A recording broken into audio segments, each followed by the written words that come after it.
5 Pâques. Le premier Pâques, vous vous rappelez de lui. Vous le trouvez dans Exode 12. Je vous remets un petit peu dans le contexte. On a le peuple d'Israël qui n'est pas encore le peuple d'Israël. On a donc les descendants d'Abraham, d'Isaac, de Jacob, les enfants de Joseph qui sont là et qui se sont installés en Égypte du temps des Hyksos. Ils ont été les amis des Hyksos. Ils ont eu des biens grâce aux Hyksos. Ils ont connu la prospérité des Hyksos. Mais voilà, ces Hyksos qui étaient venus, qui avaient détrôné l'empire égyptien, va être détrôné lui aussi.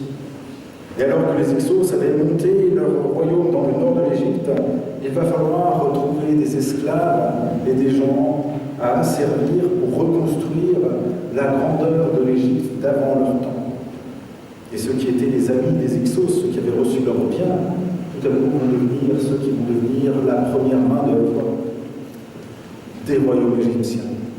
C'est pour ceux qui lisent leur Bible la manière de comprendre aussi comment on passe d'amis du Pharaon à ennemis du Pharaon. Mais ce qui est intéressant dans ce temps-là, c'est de voir qu'on ne sait pas exactement à quel moment, mais il y a un retournement dans l'histoire de ces hommes et de ces femmes. Tout va bien dans le meilleur des mondes. Ils ont des biens, des brebis. Le soleil brille, l'herbe est verte. Et tout à coup, en un instant, à cause d'un changement qui ne dépend pas d'eux, mais d'un changement géopolitique, voilà qu'ils vont devenir tributaires et ils vont devoir subir l'opprobre. Il n'y a pas besoin d'aller loin pour voir les conséquences d'actes aussi grands. Regardez ce qui s'est passé au Rwanda. 800 000 morts en une semaine. Tout simplement parce que des Français, des Belges, dans une pensée de pan historique, avaient institué une population. Et qu'ensuite on en met une autre. Et la haine se retourne. Ceux qui dominaient, les Tutsis, vont être détrônés par ceux qui ont été dominés. Et c'est miraculeux. Regardez comment en quelques années, on est passé d'une population florissante, relativement paisible, entre guillemets, en tout cas qui ne posait de problème à personne en Amérique, et tout simplement, on va exterminer des millions et des millions de personnes. Regardez ce qui s'est passé dans tous ces lieux, l'Australie, l'Arménie, et tant d'autres endroits. Même situation que pour ce peuple qui tout à coup va subir, à cause des changements ou de choix politiques, va subir une situation d'esclavage, d'oppression, une situation dans laquelle il ne peut pas vivre. Et dans laquelle la seule chose qui existe autour d'eux, c'est la mort. Ils ne vivent que pour mourir. Ils ne vivent que pour mourir. Mais voilà que Dieu entend le cri de son peuple. Ou plutôt entend le cri de ce peuple oppressé. Et voilà qu'il va intervenir et qu'il va libérer ce peuple. Et c'est là que l'on va avoir la première Pâque. La première Pâque va être ce moment, après je vous passe tous les épisodes, des 10 plaies, etc., plutôt des 9 plaies pour être très juste. Cette Pâque, c'est le moment où tout à coup Dieu dit, voilà, maintenant c'est le moment où je mets devant toi un chemin de vie. Choisis la vie pour vivre. Devant toi, et vous reconnaissez le texte de Deutéronome, il y a deux chemins, celui de la vie, celui de la mort, dans laquelle tu es à l'heure actuelle. Choisis la vie. Et pour choisir cette vie, c'est simple. Faites la Pâque. Retrouve-toi avec tes voisins, avec ceux qui sont autour. Prenez un agneau, cuisez-le, mais pas en le mouillant, mais on ne va pas rentrer dans les détails. Partagez-le. Et le sang de cet agneau, vous le mettez simplement sur le linceul de votre porte. Et ce sang de l'agneau va manifester que vous m'appartenez. Que je vais passer et que je vais passer par-dessus vous. Et que je vais vous libérer. C'est ça la première Pâque. Des hommes, descendants de Joseph, qui se retrouvent avec d'autres esclaves et avec d'autres Égyptiens dans des maisons pour partager un lieu. mettre ce sang et être ainsi protégé de l'ange de la mort qui vient et qui passe. J'ai mis devant toi deux chemins, le chemin de la vie, le chemin de la mort. Choisis la vie pour que tu vives. La première Pâque, elle manifeste ce choix de choisir. Elle manifeste que je ne peux rien faire face à la mort. Elle manifeste que je ne peux rien faire face à mon oppresseur, que je ne peux rien faire face à ce qui me rend esclave, mais que quelqu'un intervient et que je peux choisir de me mettre sous son aile. Je peux choisir cette vie. C'est la raison pour laquelle on demande de répéter cette Pâque tous les ans. Et que tous les ans, le peuple d'Israël va répéter cette Pâque pour se souvenir. Se souvenir que lorsqu'il était prisonnier de la mort, de l'esclavage, lorsqu'il n'avait aucun moyen d'exister autrement qu'en étant asservi à plus fort que lui, Dieu est intervenu pour le libérer. Alors, la Pâque, pour se souvenir que Dieu est un Dieu de vie, un Dieu qui peut renverser jusqu'à ce qu'il y ait une mort profonde et ancrée. Nous aussi aujourd'hui, il y a peut-être des lieux dans nos vies où nous sommes esclaves. Des endroits dans lesquels nous nous sentons prisonniers. Incapables de pouvoir faire autre chose que ce que nos corps, de ce que ceux qui sont autour de nous disent. Incapables de sortir des rôles qui nous ont été attribués dans nos familles, dans notre société. Prisonniers, esclaves, de tant de choses. De l'alcool, du tabac, je ne sais pas. Et là, la Pâque résonne comme un mot dans lequel ce n'est pas moi qui vais me libérer par moi-même, mais dans lequel Dieu veut me dire aujourd'hui, je mets devant toi le chemin de la vie. Et il y a ce chemin de la mort. Et choisis la vie pour que tu vives. Choisis la vie pour que tu vives. On voyage, on va avancer dans le temps. La deuxième grande Pâque qui nous est racontée dans la Bible, vous la trouvez dans 2 Rois 23. La première référence, pour ceux qui veulent la revoir, c'est Exode 12.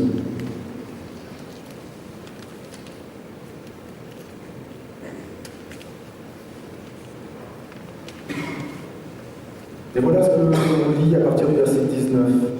Josias supprima encore dans les villes de Samarie toutes les maisons, les hauts lieux qu'avaient fait les rois d'Israël, provoquant ainsi la contrariété. Il fit exactement comme il avait fait à Bethel. Il sacrifia sur les autels tous les prêtres des hauts lieux qui s'y trouvaient, et il brûla les ossements humains, puis il revint à Jérusalem. Le roi donna cet ordre et tout le peuple célébra la Pâque pour le Seigneur, votre Dieu, comme il est écrit dans le livre de l'Alliance. On n'avait pas célébré une telle Pâque depuis les jours où les juges gouvernaient en Israël, pendant tous les jours des rois d'Israël et des rois de Juda. C'est seulement la 18e année du roi de Josias qu'on célébrera cette Pâque pour le Seigneur à Jérusalem. Vous vous rappelez, la réforme de Josias, c'est la plus grande réforme qu'on ait dans la Bible. La plus grande transformation structurelle pour le peuple, qui permet au peuple de revenir à ce qui est essentiel pour lui. Vous vous rappelez, avec Salomon, Salomon a introduit avec toutes ses femmes l'idolâtrie sur la terre d'Israël. Alors que David aspirait à ce que l'on n'adore qu'un seul Dieu, alors que David lui-même ne peut pas construire le temple, alors que seul Salomon va pouvoir le faire, Salomon certes construit le temple, mais en même temps qu'il construit ce temple, va monter un temple pour chacun des dieux de ses femmes et de ses concubines, partout en Israël. Ils sont là les origines des hauts lieux. Et les rois, ensuite, après Salomon, ne s'en sont jamais défaits. Et petit à petit, le peuple va faire un choix. Le Dieu d'Israël ou un autre Dieu, ou une autre idole. Qui tant de choix devant moi. Lequel va être selon mon intérêt, ou selon ma culture, ou selon ma famille, génération après génération. Le seul roi, le grand roi, et le seul qu'on nous montre même comme étant plus grand dans sa justice que David, Josias, lorsqu'il va mettre en place cette réforme, remettant au centre de la vie d'Israël son seul et son unique Dieu, celui qui l'a libéré d'Égypte, le fait en supprimant les idoles. Et voilà la deuxième Pâque. Une deuxième Pâque dans laquelle il y a encore une fois la mort qui est omniprésente. Les hommes ne sont plus dans une relation avec leur Créateur, ne sont plus dans un lien de relation tel que Dieu et l'homme peuvent le vivre à travers l'alliance qui a été conclue avec Israël.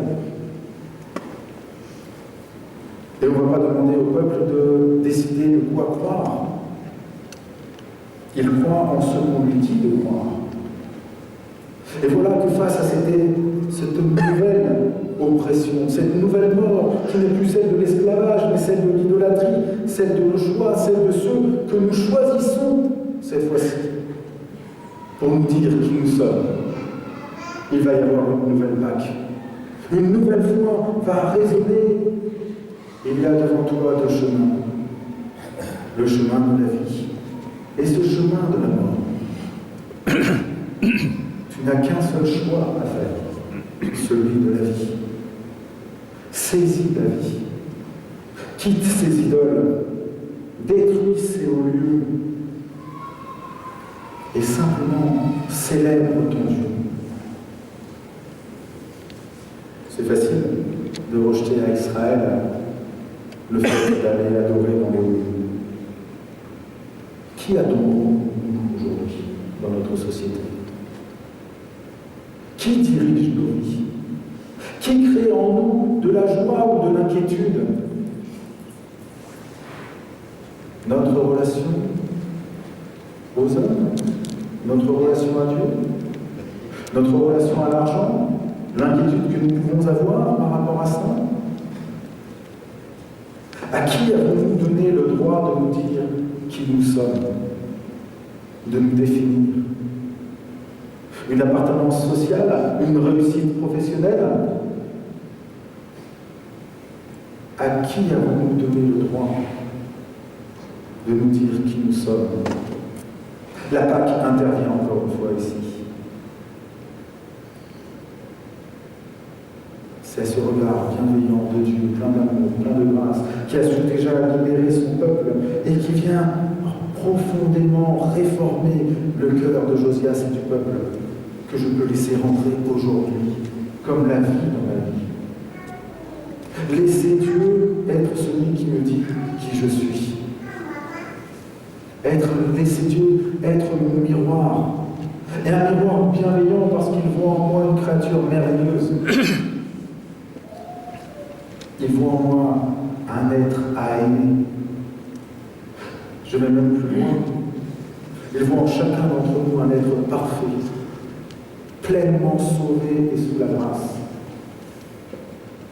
Je fais un petit pont sur l'Apocalypse. Comment sommes-nous? Revêtus d'un vêtement blanc, c'est-à-dire pur et victorieux. Voilà comment Dieu nous voit. Et il nous voit comme ça à travers Jésus-Christ. Il ne nous voit pas comme un ramassis de pauvres pécheurs dans lequel lui jouerait à savoir qui sauver. Il nous voit comme ce qu'il y a de plus précieux dans ce monde, au point qu'il veut donner ce qu'il y a de plus précieux dans son cœur, pour nous permettre à chacun d'entre nous de savoir à quel point nous sommes précieux à ses yeux. Unique, indispensable. J'ai mis devant toi deux chemins. Le chemin de la vie, le chemin de la mort. Mais tu n'as qu'un choix. Choisis la vie. Choisis Dieu comme seul et unique miroir. Comme le seul dont le regard est juste sur toi. Bien plus juste que n'importe quel autre homme, que n'importe quelle autre femme, que n'importe quelle autre personne qui pourrait définir Dieu et le mettre dans une boîte. C'est ça, un haut lieu. Avoir réussi à définir comment Dieu nous regarde, sans se laisser toucher par le regard de Dieu. Deuxième Pâques. Troisième Pâques. Vous vous rappelez laquelle? C'est le retour d'exil. Vous la trouvez dans Esdras 6.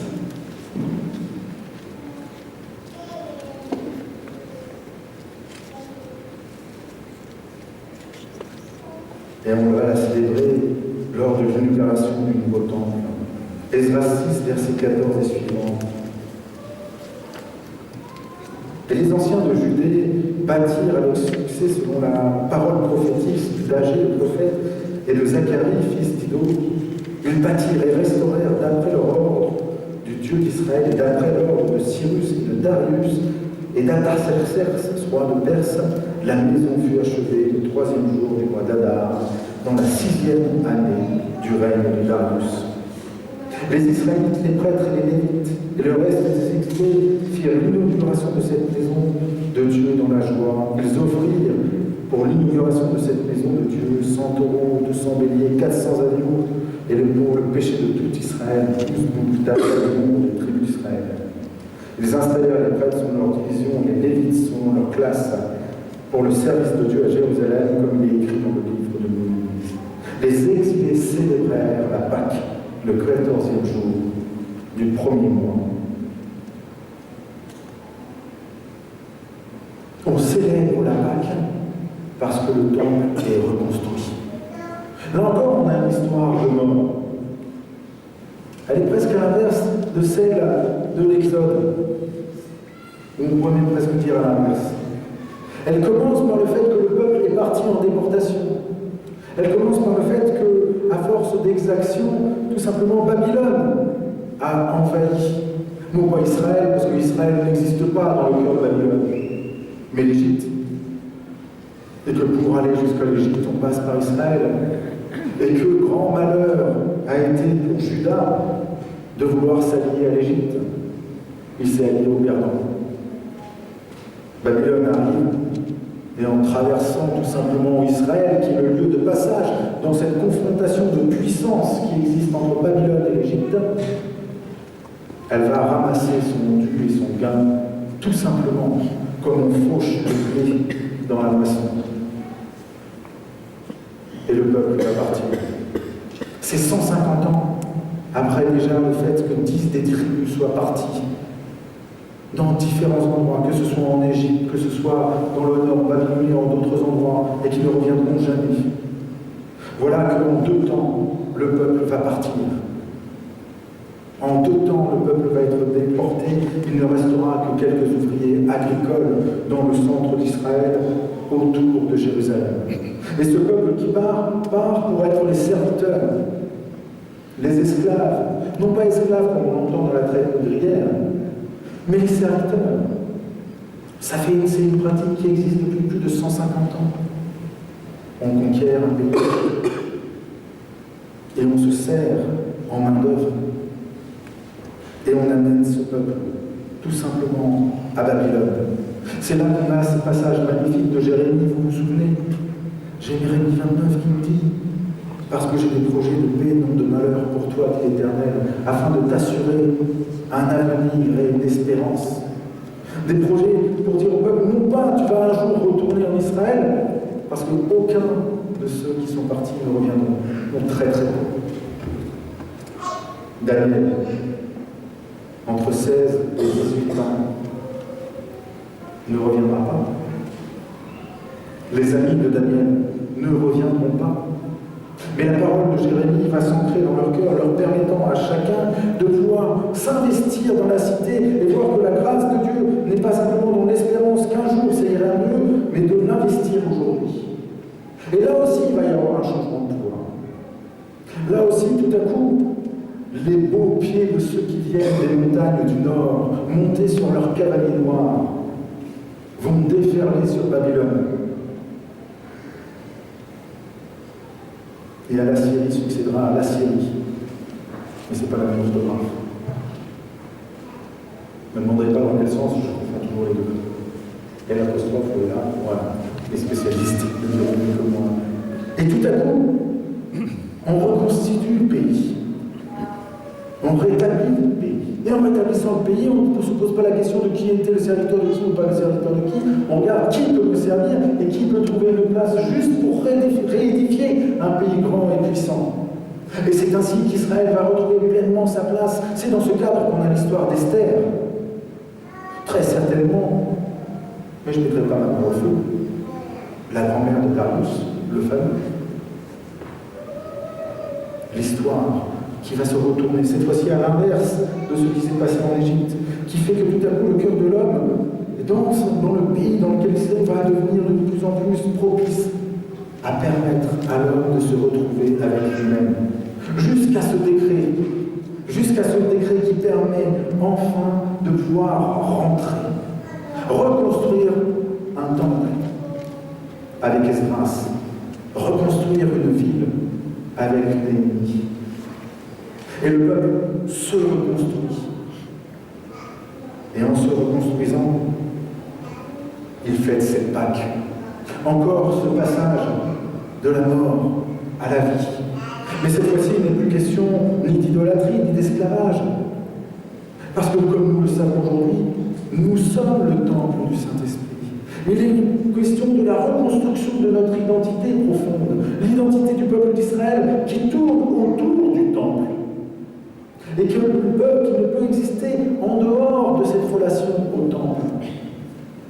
C'est lorsque cette identité est rétablie que le peuple peut enfin saisir le sens profond de cette Pâque, raison pour laquelle, associé à ça, on parle de la Pâque, de la reconstruction finale de ce temple.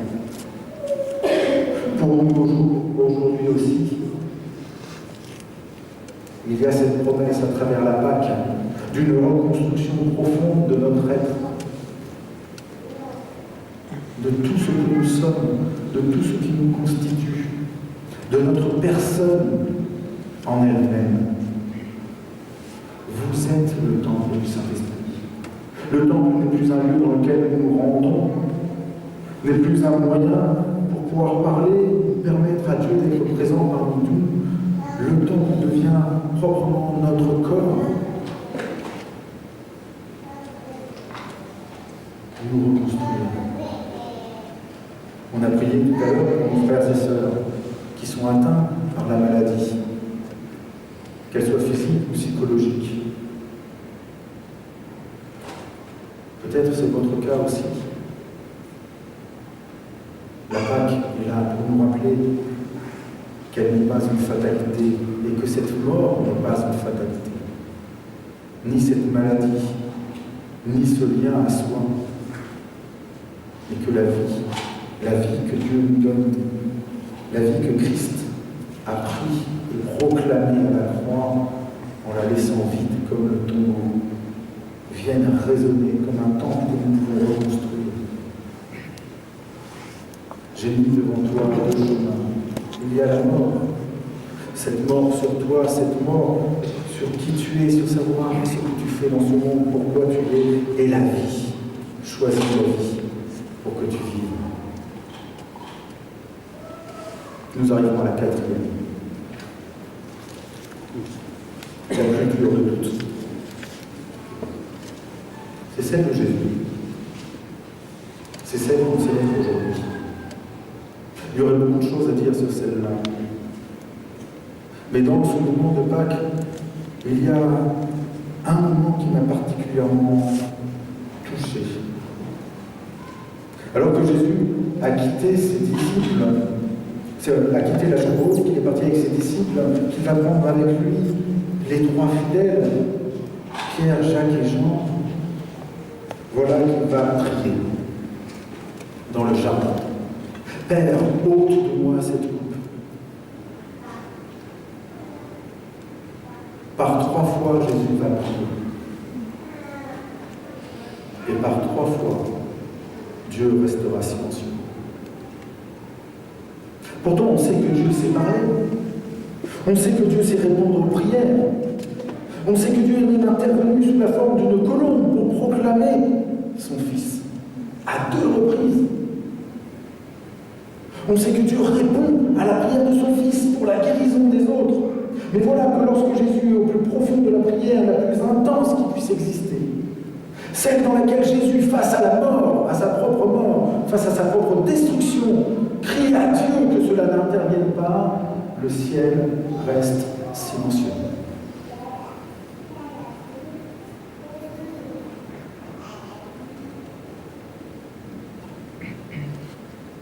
Et ça ne s'arrête pas là.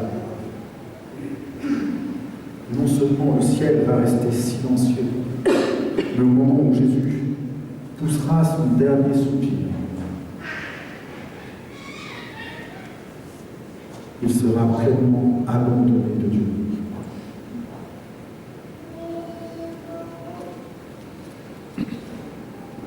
Quand je dis que cette Pâque est pour moi la plus terrible, c'est que je suis face au silence le plus profond de Dieu dans la souffrance, face à la mort. Et ça, je sais que c'est ma réalité à moi aujourd'hui, quand je suis face à la mort. Combien de fois dans mes prières, je suis confronté à un silence. Oh, je me sens coupable parce qu'il y a toujours un frère ou une sœur pour me dire que Dieu lui parle. Je suis content pour lui. Mais qu'est-ce que ça me fait quand moi je suis face à un silence? Wow, c'est génial et je remercie le Seigneur. Et vous aurez d'autres prédications pour vous montrer comment Dieu peut vous parler aujourd'hui. C'est une réalité. Mais à ce moment, dans cette Pâque, par 3 fois, Jésus prie le Père. Et par 3 fois, le ciel reste silencieux. Et vide. La mort est là.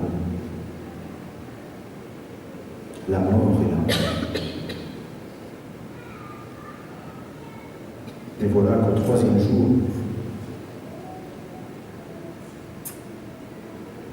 Christ est ressuscité de mort. Mais voilà qu'au 3e jour, la mort a été pleinement vaincue. Mais voilà que, alors qu'elle a été pleinement vécue par Jésus-Christ, elle ne devient qu'un souvenir. Elle ne devient qu'un passage. Non pas un moment par lequel il faut passer, mais un moment qui se trouve derrière nous. De la même manière que l'Égypte se trouve derrière la mer qui a été ouverte en deux. De la même manière que les idoles se trouvent derrière le peuple lorsque Josias a reconstruit tout simplement et remis au centre l'adoration. De la même manière que Babylone se trouve derrière lorsque, avec Esdras, on vit la Pâque. La mort et l'absence et le silence de Dieu se trouvent derrière parce que le tombeau est vide et que Christ ressuscite. Et est-ce que vous avez noté ce que Jésus-Christ fait lorsqu'il est ressuscité? Il prend du temps pour parler. Il prend du temps pour aller parler avec les disciples d'Emmaüs. Il prend du temps pour parler avec Marie, comme on l'a vu dans l'histoire. Moi, personnellement, si j'avais dû faire quelque chose, j'aurais fait une grande chose pour que tout le monde le voit en même temps. Ça ne sert à rien de répéter des choses.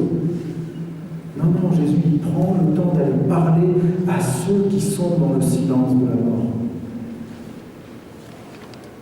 Mais Marie, elle a vécu ce silence de la mort. Et à un moment, une parole va retentir. Et c'est lorsqu'elle va entendre son nom, Marie, que ce silence va se taire, si vous me permettez l'expression, pour laisser résonner pleinement qui elle est et la relation qu'elle a avec ce Seigneur merveilleux. De la même manière pour les disciples d'Emmaüs, dans ce silence de l'incompréhension de cette mort sur ce chemin,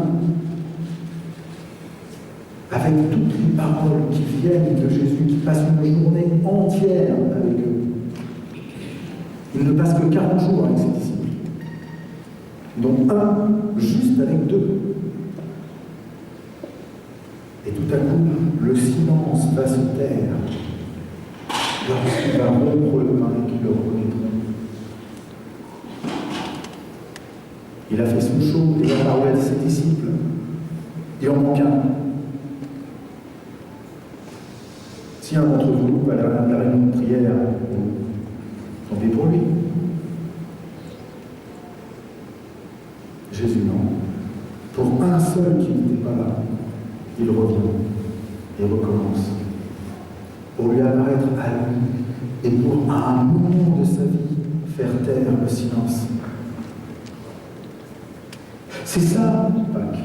C'est ça, la résurrection. C'est à la fois cette tension dans le silence de nos vies et à un moment une voix qui résonne.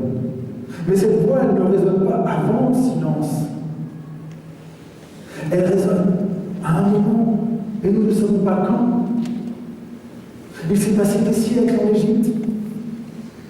Il s'est passé des siècles en Israël avec les Hébreux. Il s'est passé 70 ans à Babylone. Il s'est passé 3 jours. Mais c'est une éternité, 3 jours, dans ce silence-là. Mais face à la réalité de ce silence que nous ne pouvons pas nier, de cette mort que nous ne pouvons pas nier dans nos vies, Jésus-Christ vient proclamer une parole qui vient m'apporter à moi et à moi seul. Pas à nous, mais à toi. Ça, c'est Pâques. Et d'ailleurs, quand Jésus est mort dans ces 2 périodes, vous pouvez le lire dans Matthieu 28, il y a un événement intéressant qui arrive.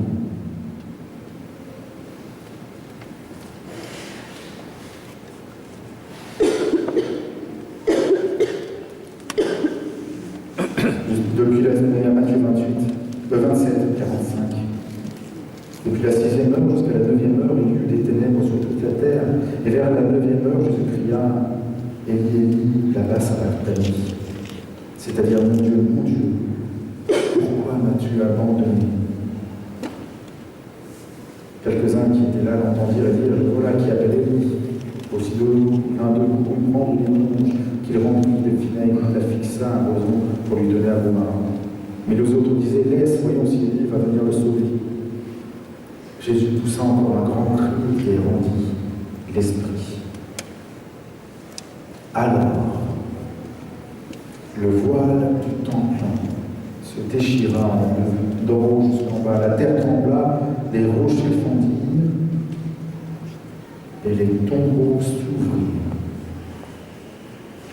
Et les corps de beaucoup de saints endormis se réveillèrent. Sortis des tombeaux, après son réveil, ils entraient dans la ville sainte et se manifestaient à beaucoup de gens. Au plus profond du silence de la mort va être vaincue pour avoir comme implication la plus profonde et la plus directe jusqu'à la résurrection d'hommes et de femmes à ce moment-là. J'ai mis devant toi 2 chemins. Il y a cette mort qui est autour de nous, qui m'accapare, qui peut être présente, pleine de silence, d'absence et d'incompréhension. Et je fais résonner la voix de la vie. Choisis la vie pour que tu vives.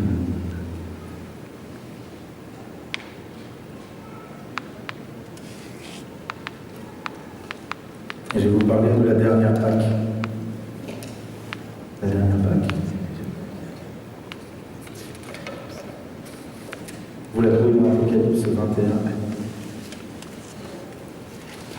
Alors je vis un ciel nouveau, une terre nouvelle, car le premier ciel, la première terre avait disparu, la mer n'était plus. Et je vis descendre au ciel, d'auprès de Dieu, la ville sainte, la Jérusalem nouvelle, prête comme une mariée qui s'est préparée pour son mari. J'entendis du trône une voix forte qui disait, la demeure de Dieu est avec les humains. Il aura sa demeure avec eux, ils seront ses peuples, et lui-même qui est Dieu avec eux sera leur Dieu. Il essuiera toute larme de leurs yeux, la mort ne sera plus. Il n'y aura plus ni deuil, ni cri, ni douleur, car les premières choses ont disparu.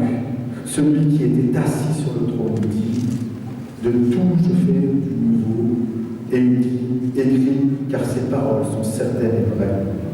C'est vrai, c'est moi, je suis l'alpha et l'oméga, le commencement et la fin. La dernière Pâque, la Pâque enfin dans laquelle la mort est absente. Et vous savez que celui qui est sur le trône, c'est celui qu'on décrit comme l'agneau immolé dans l'Apocalypse. Que c'est exactement le lieu dans lequel nous allons être pleinement enfin libérés de nos esclavages, de notre idolâtrie, dans le temple pleinement de ce que nous sommes, dans notre relation à Dieu, dans lequel il n'y aura plus de silence et d'absence, mais de paroles qui résonnent, et où l'agneau et son sang seront suffisants sans avoir besoin de nous délivrer de la mort.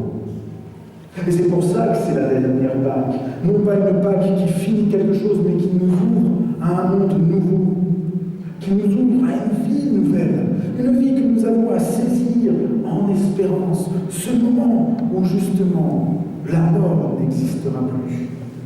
Ce moment où tout se réalisera et tout deviendra nouveau comme on l'entend. Cette Pâque dans laquelle celui qui est l'agneau immolé sera notre vis-à-vis, ce miroir que nous avons besoin d'avoir pour savoir qui nous sommes, ce Dieu unique que nous pouvons adorer, aimer et chérir, cette parole qui me permettra de me construire, non plus pour me libérer et me permettre de passer par-dessus la réalité de la mort sur ma vie, mais simplement pour la vivre pour ce qu'elle est, la vie. Il n'y aura plus de chemin. Il n'y aura qu'un seul chemin. Qu'un seul chemin à choisir de vivre. C'est dans l'espérance de cette nouvelle Pâque qu'aujourd'hui, nous pouvons regarder au ressuscité, les yeux tournés vers Jésus. Et là où la mort peut nous saisir, que ce soit la mort de nos proches, que ce soit la mort de notre corps dans la maladie, la mort de nos âmes, la mort de nos sociétés qui s'entretuent, la mort de nos frères, comme on l'a entendu dans Syrie tout à l'heure, de pouvoir entendre et saisir cette vie qui est la seule qui vaut le coup d'être vécue, parce que c'est celle que Christ veut vivre avec chacun d'entre nous aujourd'hui. Amen.